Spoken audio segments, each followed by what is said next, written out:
Your parents were a great, and your mom is still a great inspiration to you. And I think the way they love this community, I'm gonna put words in your mouth. You better not go anywhere. This is home. The Mills, of course, from this area. Your father came to this country. Give the little background on Mr. Tony. My father was born in Madison, Wisconsin. His mom and dad immigrated from Sicily. His father came in 1906 and worked for 5 years, saving money, sending money home every Friday. I still have the money orders, copies of the money orders he sent back to his wife. He had 2 young boys in Sicily. It was my Uncle Sam and my Uncle Jim. And he left them to come make a living. They were starving to death in Sicily. And he sent money every Friday, rented a bed for 8 hours.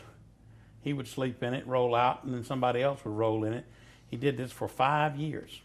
And then they had enough money after 5 years for her and the 2 boys to come. And they joined him. And then the rest of the family was born in Madison, Wisconsin, where he was working. And so Dad grew up in Madison and traveled around after he finished high school.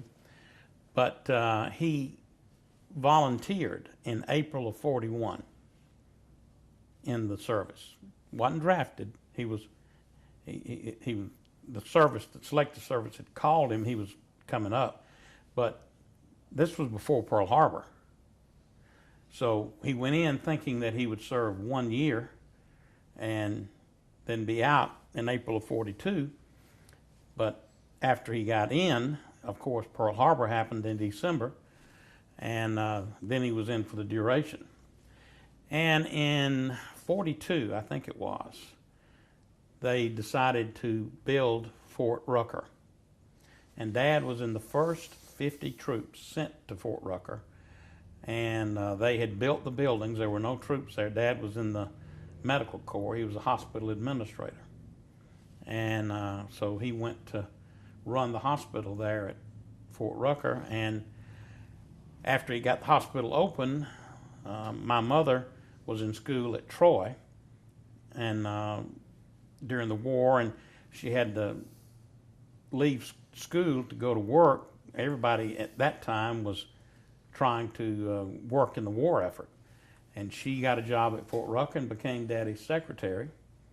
And they fell in love and got married. And that's how he wound up here. It's funny, though, that after the war was over with, Mother wanted to go to Rome, Georgia, because they had been stationed there.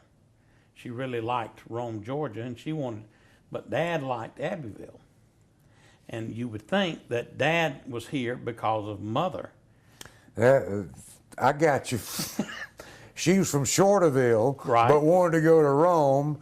He is son of immigrants from Sicily and wants to stay in Abbeville. Right. Go figure. That's true. But that is, it is a touching story. The inspiration you got from him, the inspiration you got from your mom, and he was so instrumental in so many businesses around here, Jimmy, that a lot of people do not know. He was in the hospitality business. Yeah, he was in a lot of businesses. A lot of businesses, and was one of the reasons that West Point Pepperell came to Abbeville, Alabama. Dad was in the restaurant business then, called the Village Inn. And Mr. Homer Carter, who was president of West Point, had a beach house, I think somewhere around Panama City. So he would come from Opelika through Abbeville going to the beach. And he loved to stop at Dad's restaurant and eat spaghetti. So he would stop in and they became friends, and he would talk just like they do at Hug and Molly's. And Dad noticed that Mr. Homer started asking, he said, "Well, Tony, what kind of town do y'all have here?" He asked him, he said, "What about the water system? How much water do you have here? What kind of mayor do you have?" Max Wayne, R.H. Max Wayne was the mayor then. And Dad kind of picked up, why is he asking me all these questions? So he asked him. And he told him that he was considering moving a plant from Biddeford, Maine, to the south, and they were looking at a town in Georgia and 2 towns in Alabama.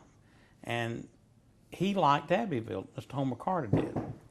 So Dad got Mac Swain to come to the restaurant and sit down and meet with Mr. Carter. And then Dad was president of the Chamber of Commerce, the first president.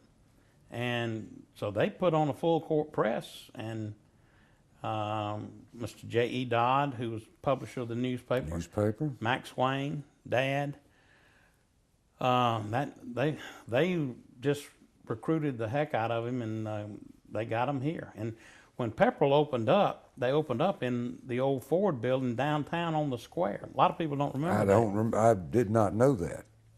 That's where they operated until they could get the building finished out there. So a lot can happen over a good dish of spaghetti. Yeah. And a lot of folks with good personalities twisting an arm here and there. It can all happen inside a restaurant in Abbeville, Alabama. Well, I have learned over the years, people do business with people. It's more about who you know and your relationship, and we can do a lot more than we think we can by just being sincere and genuine and passionate about what we want to accomplish. People can do more than they really think they can. Interesting, and we appreciate so much Jimmy letting us talk to him. It's good to always see him, and we've had a 2-hour session before we even roll the camera. We've had sermons from Jimmy. We have had history from Jimmy, and that is true, and that's what we enjoy. Mike Barfield's with us, along with Jerry Finn, who Jimmy thought retired, and I did too, but he has to come up here just to referee these little sessions. We got one more segment coming up with Jimmy Rane on Top of the Morning, and we're going to talk about his mom and some of his accomplishments and the connection maybe between Jimmy Rane, John Wayne, Yellow Fella. Put them in any order you want to. Coming up next. Stay with us.